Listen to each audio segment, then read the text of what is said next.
అమెరికాలో మరోసారి కాల్పులు కలకలం రేపుతున్నాయి. మరోసారి అనే దానికంటే కూడా గంటకొకసారి అంటే బెటర్ ఏమో. ఎందుకని అంటున్నా ఈ మాట అంటే ఆల్రెడీ నిన్న నార్త్ కొరియాకు సంబంధించినటువంటి ప్రాంతంలో సౌత్ పోర్ట్ యాచ్ బేసిన్ దగ్గర ఒక పడవ అక్కడటువంటి ఒక ఫిష్ కంపెనీ రెస్టారెంట్ పైనకి రెయ్యమని దూసుకొచ్చింది. ఆ పడవలో నుంచి ఒక వ్యక్తి కాల్పులు జరిపాడు. దాంట్లో 3 మరణించారు, 7గురికి చాలా తీవ్రంగా గాయాలన్న మాట మనం విన్నాం. ఆ ఘటన నుంచి తేరుకోకమునిపే మరికొన్ని గంటల్లోనే, కొన్ని రోజులు కూడా కాదు, వెంటనే అదే నార్త్ కొరియా ప్రాంతంలో నిన్న సండే కావడంతో చర్చ్కి వెళ్ళారట కొంతమంది అక్కడ ఉన్నటువంటి స్థానికులు. సో ఆ చర్చిలోకి ఒక కారు తీసుకొని రెయ్యమని దూసుకొచ్చి ముందుగా ఫైరింగ్ ఓపెన్ చేశాడు.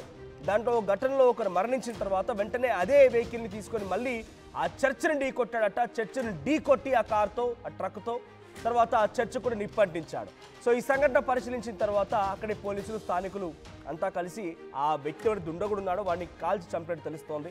సో ప్రస్తుతానికి చర్చిలో ఆ సమయంలో నిప్పెట్టిన సమయంలో కొన్ని వందలాది మంది లోపల ప్రార్థనలు చేస్తూ ఉన్నారు.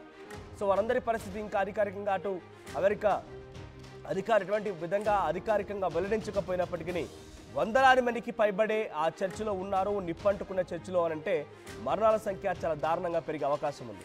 అయితే డొనాల్డ్ ట్రంప్ ఎన్నికైన నాటి నుంచి ఈ రోజు వరకు ఎంతమంది ఈ గన్ కల్చర్ పెరిగిపోవడం వల్ల మరణించారని చెప్పేటువంటి లెక్కను తీస్తే సుమారుగా 318 మంది ఇప్పటి వరకు డొనాల్డ్ ట్రంప్ ఎన్నిక కాబడ్డ రోజు నుంచి ఈ రోజు వరకు కూడా కేవలం గన్ కల్చర్ పెరగడం మూలంగానే గన్తో పేల్చి కాల్చి చంపి చనిపోయిన వారి సంఖ్య 318.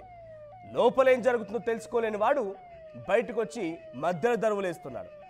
లోపల ఆయన దేశంలో ఏం జరుగుతుందో పసిగట్టి దాన్ని ఎలా కంట్రోల్ చేయాలో తెలియక తలలో పట్టుకొని ఇప్పుడు అక్కడ ఇంకా ఇది కంటిన్యూ అవుతుండగా ప్రపంచంలో జరిగినటువంటి దేశంలో యుద్ధాల గురించి, ప్రపంచ దేశాల ఇంటర్నల్ రాజకీయాల గురించి, ఆ దేశాల్లో జరిగినటువంటి ఇంకేదైనా అంశాల గురించి మాట్లాడుతూ ప్రపంచ శాంతి దూత అన్నట్టుగా వ్యవహరిస్తున్నారు డొనాల్డ్ ట్రంప్.